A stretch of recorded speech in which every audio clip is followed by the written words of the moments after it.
Acting చేస్తున్నా, మరి record చేసిందని మరి వాళ్ళకు మరి ప్రభుత్వము వాళ్ళకి ఏదో చేయడం వల్ల వీటన్నిటిని మళ్ళీ డిలీట్ కొట్టిర్రా?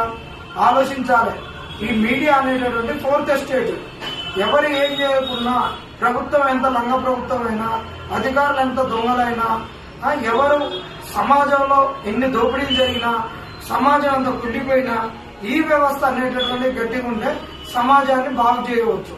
కానీ వీళ్ళే లంగలైనప్పుడు సమాజాన్ని బాగు చేసేటోడు ఎవడు ఉండడు.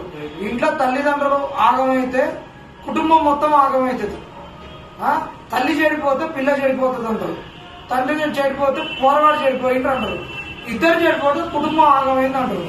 మరి ఈ వ్యవస్థ ఫోర్త్ ఎస్టేట్ అనేది ఆగమైతే మరి సమాజం మొత్తం కుళ్ళిపోయింది అంటారు. ఈ సమాజాన్ని బాగు చేసేటోడు ఎవడు? ఈ సమాజంలో ఎగ్జిక్యూటివ్ అనేది ఆగమైపోయి, లెజిస్లేటివ్ ఆగమైపోయి, మాకు కావాల్సినటువంటి హక్కులు, హామీలు ఏదైతే ఎన్నికల్లో వచ్చారో మాకు కావాల్సినటువంటి మేము అడుగుతుంటే వాళ్ళు తీర్చకుండా రోడ్డున పడి మేము అందరం ఇబ్బంది పడుతుంటే, ఇంత కోసపడుతుంటే ఈ మీడియా వార్తలలో రాయదు, ప్లస్ కష్టాలు రోడ్డుకి ఎక్కినప్పుడు రాయదు. మాకు ఇన్ని రోజులు ఈ ఉద్యమం ముందుకు పోయింది సోషల్ మీడియా, ప్రధానంగా సోషల్ మీడియా ఛానల్లే. సోషల్ మీడియాలో ప్రధాన భూమిక వహిస్తున్నటువంటి యూట్యూబ్ ఛానల్లే ఇంతవరకు ఈ ఉద్యమాన్ని ముందుకు నడిపినాయి.